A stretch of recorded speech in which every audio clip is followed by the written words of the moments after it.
നിഷ എന്തോ ഇന്നെന്താ എന്ത് പറ്റി? കാരണം വെച്ച് കഴിഞ്ഞാൽ ഞാൻ ഫേസ്ബുക്കും ഇൻസ്റ്റയൊക്കെ നോക്കിപ്പോണ്ടല്ലോ, പച്ച തെറിയുള്ള എന്താണ് സംഭവം? എന്താണ് ഞാനല്ലേ സന്തോഷം വരുമ്പോഴാണോ?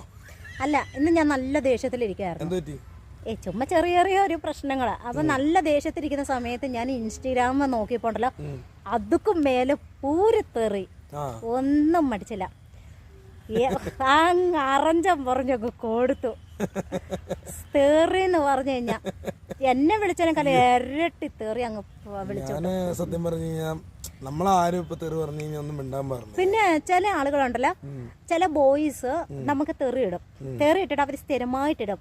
ഇവരുടെ ഉദ്ദേശം എന്താണെന്ന് പറയുമ്പോൾ നമ്മളെ വെച്ച് റീച്ച് ഉണ്ടാക്കുക. അതായത് എൻ്റെ ഇൻസ്റ്റഗ്രാമിൽ ഒന്ന് സ്ഥിരമായിട്ട് എന്നെ അവര് അമിതമായിട്ട് തെറി വിളിക്കുന്നുണ്ട്. എല്ലാ വീഡിയോയ്ക്കും, ഫോട്ടോ വീഡിയോയ്ക്കും എല്ലാത്തിനും. എന്നിട്ട് അപ്പൊ ഇതെന്നാന്ന് പറയാൻ വേണ്ടി മറ്റുള്ളവർ കയറി ഇവന്റെ പ്രൊഫൈൽ ചെക്ക് ചെയ്യും. അപ്പൊ അവനവിടെ റീച്ച് കയറും, അവന് വ്യൂസ് കയറും, അവന്റെ ഇത് നോക്കും, അവരെ ഐഡിയ. അപ്പൊ ഇതെനിക്ക് ഇൻബോക്സിൽ വന്നിട്ട് കുറച്ച് ചെക്കന്മാർ വന്നിട്ട് മറ്റേ ഇവര് ഇൻസ്റ്റഗ്രാമില് ഉള്ളവര് തന്നെ അവര് പറഞ്ഞിട്ട്, ചേച്ചി അവർക്ക് തെറി അവരെന്തിട്ട് ഞാൻ ചേച്ചി മൈൻഡ് ചെയ്യണ്ട, കാരണം അവര് ഇതില് റീച്ച് കയറിക്കൊണ്ടിരിക്കുക, ചേച്ചിനെ വെച്ച് റീച്ച് ഉണ്ടാക്കുക, ഒരിക്കലും അവര് തെറി വിളിക്കരുതെന്ന് പറഞ്ഞു. പക്ഷെ ഇന്ന് എന്താണെന്ന് അറിയില്ല, എനിക്ക് നല്ല ദേഷ്യത്തിലിരിക്കുന്ന ടൈമിലാണ്. പടം കണ്ടാണോ മഞ്ജുവാരുടെ? കണ്ടതാ. ആ സിനിമയില് ഒരു രംഗം പറയുന്നുണ്ട്. കാരണം വെച്ചാൽ പുള്ളിക്കാരിക്ക് ആ ക്യാരക്ടർ ചെയ്തിരിക്കുന്ന ഫോണില്ല, ഫോണുണ്ടെന്ന് തോന്നുന്നു, ഫേസ്ബുക്കില്ല.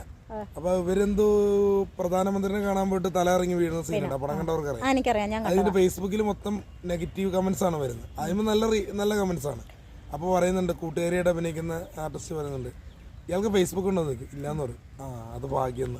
അപ്പൊ അതായത് ഓരോരുത്തർ തെറി വിളിക്കുന്നത് എന്ന് പറഞ്ഞു പോലെ ഇപ്പൊ നമ്മള് സോഷ്യൽ മീഡിയയിൽ നിൽക്കുന്നതുകൊണ്ടാണ് ആളുകൾ ഒരു കുശുമ്പും ഉണ്ടാവും, കുന്നായ്മ ഉണ്ടാവും. അതൊന്നും പറഞ്ഞിട്ട് കാര്യമില്ല. പിന്നെ ചിലത് നമുക്ക് ഫീൽ ചെയ്യുന്ന തെറി പറയുമ്പോൾ തിരിച്ചു പറയും.